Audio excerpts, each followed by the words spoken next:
Assalamualaikum warahmatullahi wabarakatuh. Bertemu lagi dengan saya di mata kuliah Mikrobiologi Pangan. Pada pertemuan ini, kita akan membahas tentang mikrobiologi dan peranannya. Pertama, kita bahas dulu apa sih mikrobiologi itu. Mikrobiologi adalah ilmu yang mempelajari keberadaan dan pentingnya mikroorganisme. Nah, mikroorganisme itu seperti apa?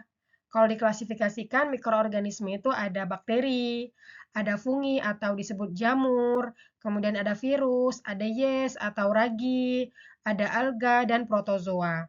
Nah, mikroorganisme ini biasanya dia itu terlalu kecil, sehingga untuk dilihat dengan mata telanjang atau tanpa menggunakan alat, itu sangat sulit atau tidak bisa terlihat.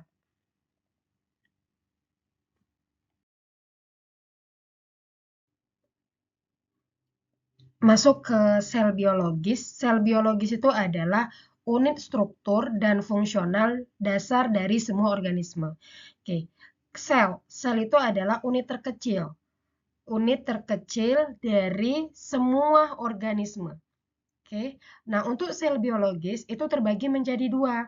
Ada yang namanya sel prokariotik, ada sel eukariotik.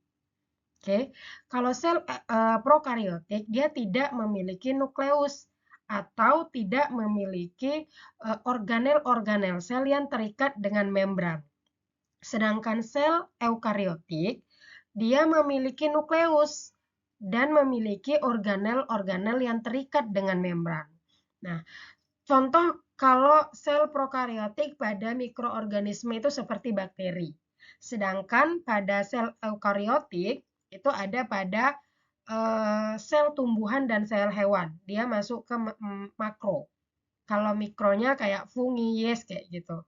Nah, kalau kita lihat dari tabel sebelah kanan ini, bahwa kalau kita lihat makroorganisme, mikroorganisme, dan prokariotik, eukariotik. Bahwa pada makroorganisme untuk prokariotik sampai sekarang itu tidak diketahui. Sedangkan untuk eukariotik ada tanaman atau tumbuhan dan hewan. Sedangkan pada mikroorganisme, prokariotik ada archaea sama bakteri. Sedangkan mikroorganisme untuk eukariotik ada fungi, ada yeast, ada alga, dan protozoa. Di sini dapat kita lihat sel prokariotik dan sel eukariotik.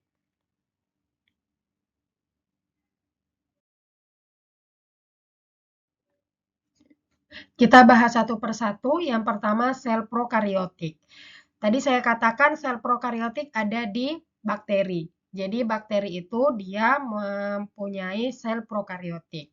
Nah, kalau dari gambar ini kita lihat bahwa sel prokariotik itu sedikit ya, organelnya itu lebih sedikit. Dia terdapat flagella sebagai alat geraknya, atau kalau disebut di sini flagellum. Kemudian ada kapsul, ya yang warna oranye ini adalah kapsul. Dia berfungsi melindungi sel dari kekeringan dan serangan fagosit. Kemudian ada dinding sel, sel wall, dinding sel yang berwarna biru.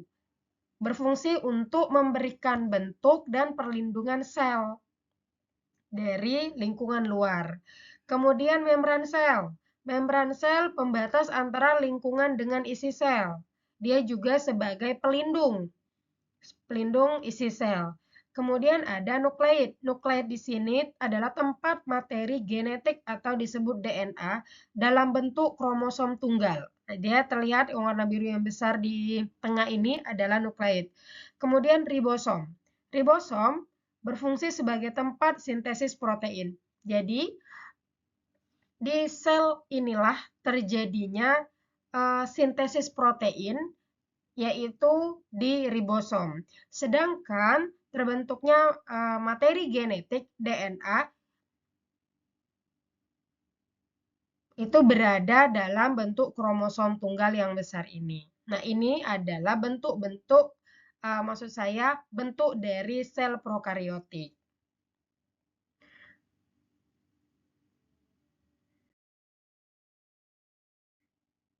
Selanjutnya adalah sel eukariotik. Nah, kalau sel eukariotik dia lebih banyak organel-organel selnya. Dia mempunyai organel sel dan mempunyai nukleus. Yang pertama ada membran sitoplasma.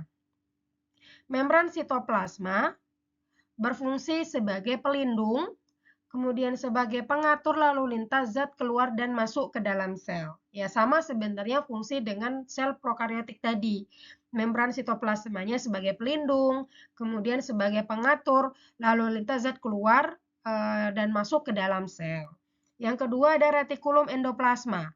Berfungsi untuk melindungi sel dari kekurangan dan serangan fagosit.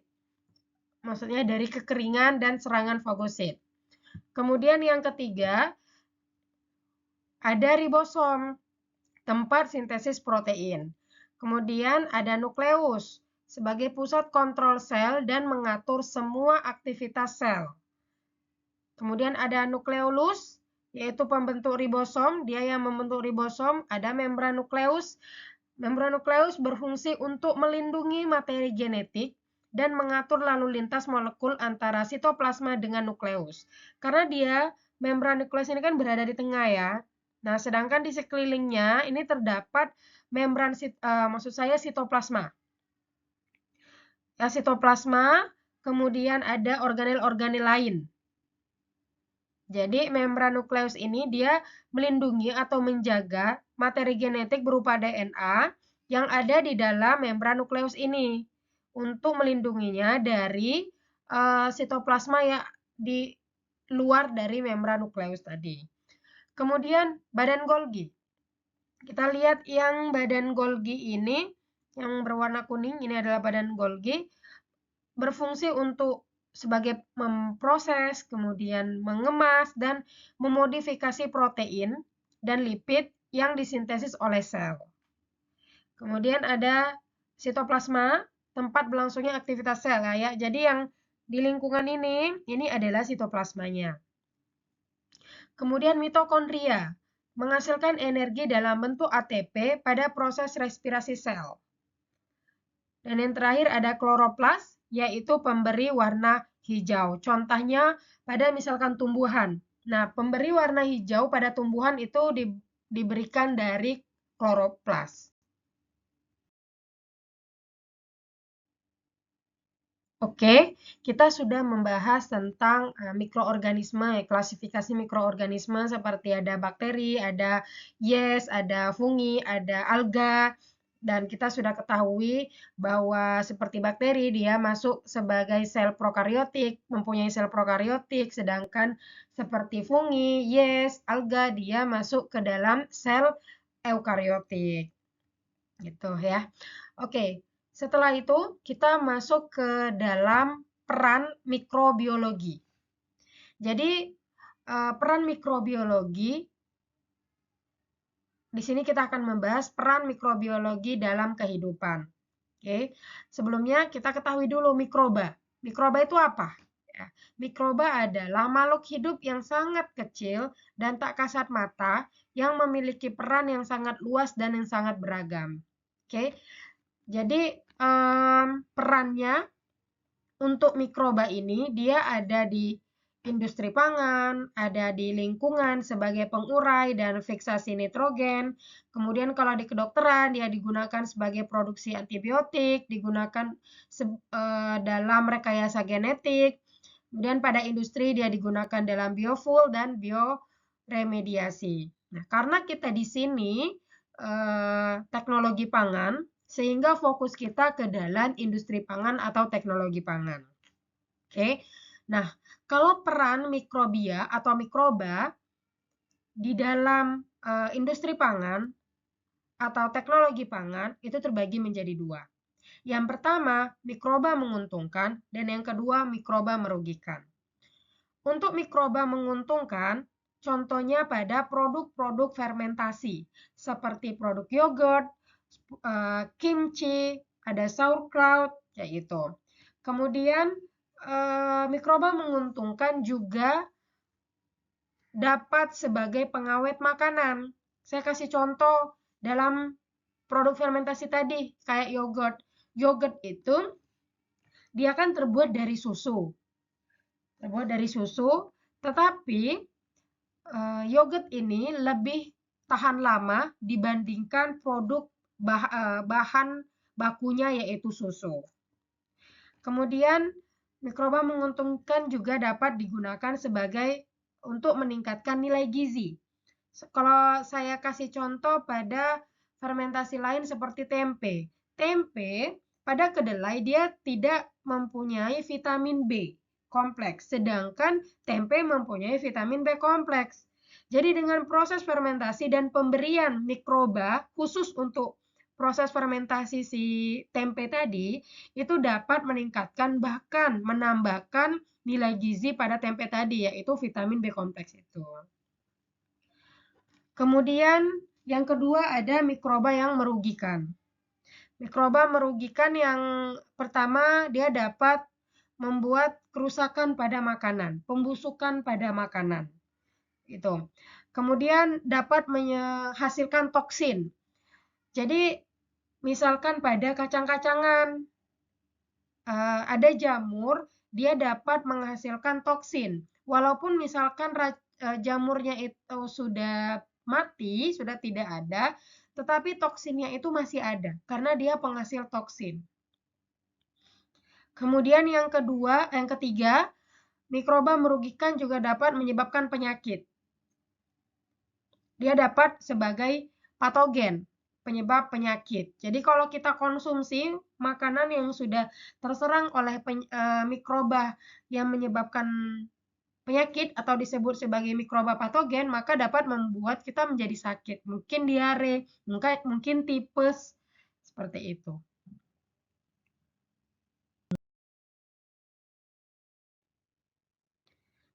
Baik, kita bahas satu persatu. Yang pertama kita bahas mikroba yang menguntungkan. Mikroba yang menguntungkan adalah mikroba yang dapat memberikan manfaat dalam menghasilkan suatu produk pangan. Jadi, mikroba di sini, mikroba menguntungkan ini, dia dapat menghasilkan produk pangan yang baru atau disebut produk baru.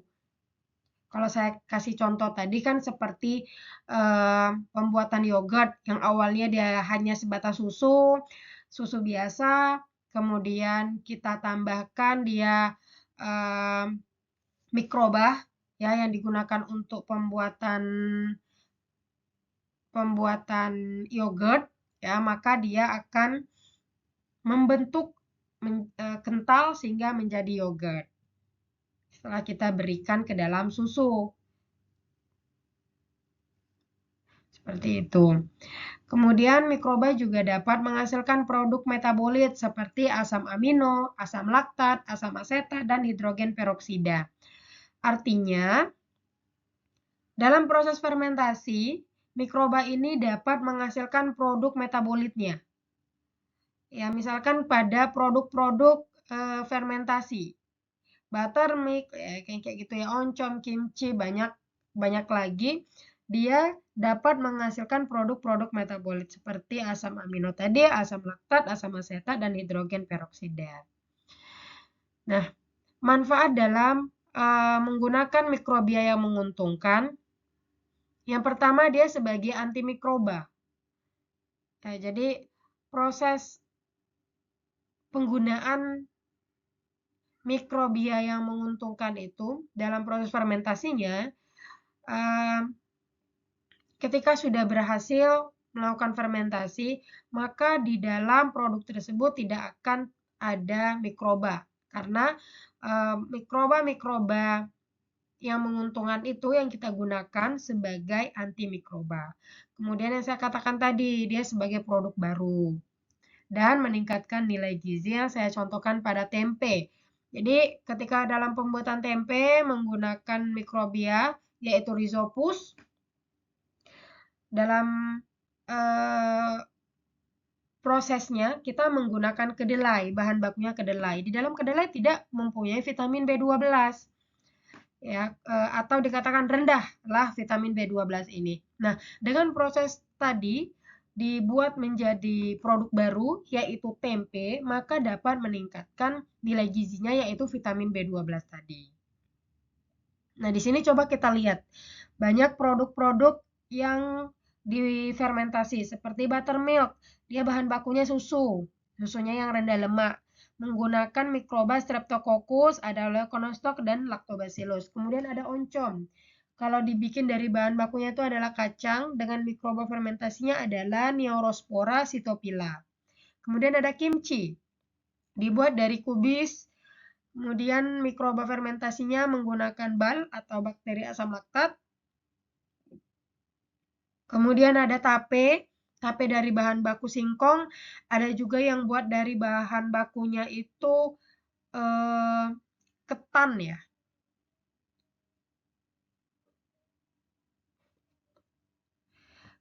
Dia menggunakan mikroba fermentasi adalah Saccharomyces cerevisiae. Kemudian ada kecap. Bahan bakunya adalah kedelai. Mikroba fermentasinya ada Aspergillus oryzae, Aspergillus soyae,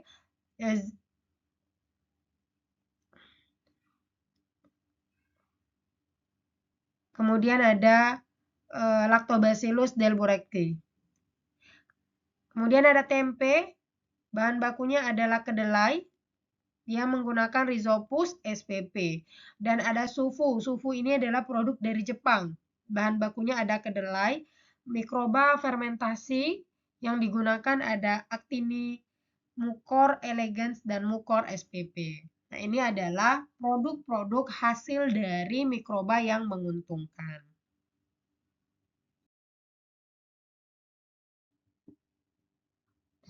Nah, ini adalah produk-produk yang dari hasil mikroba menguntungkan. Ada tempe, kemudian ada yogurt, ada kimchi, ada sauerkraut, ada kecap, dan ada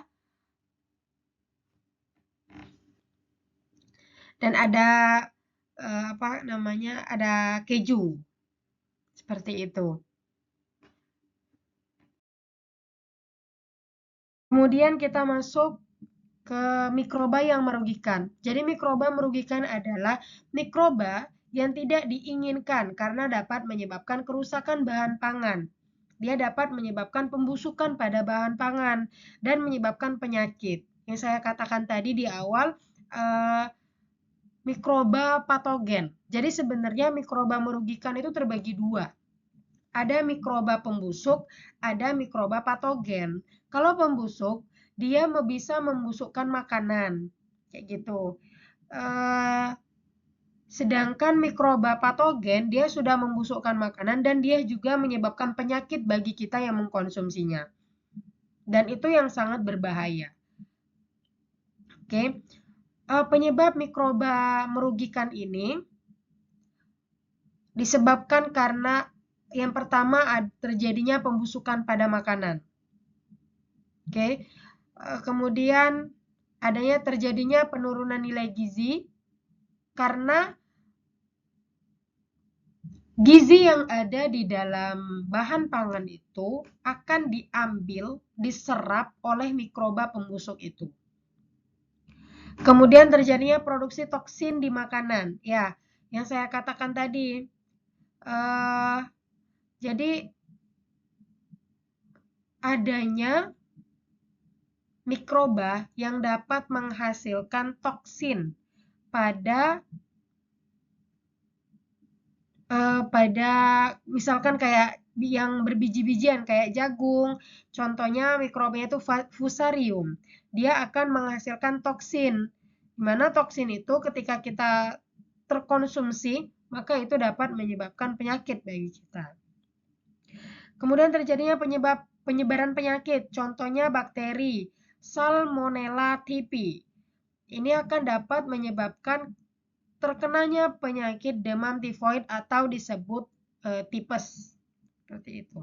Nah, kalau kita lihat nama mikroba dan pembusukannya, ada E. coli.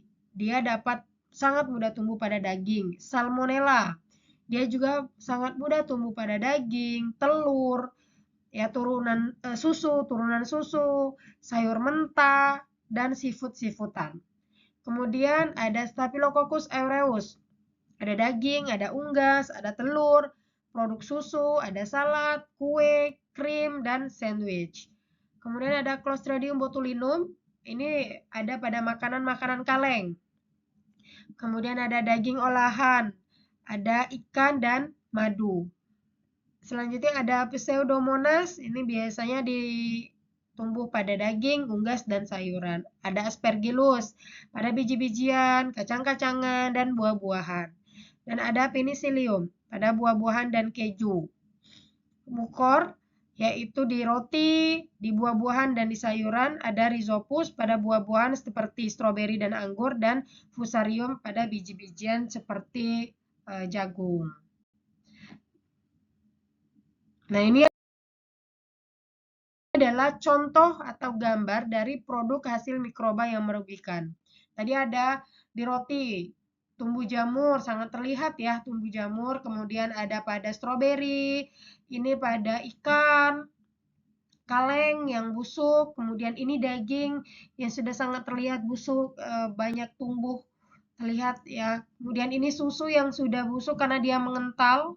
Dan ini adalah sayur-sayuran busuk. Ini adalah contoh dari produk hasil mikroba yang merugikan.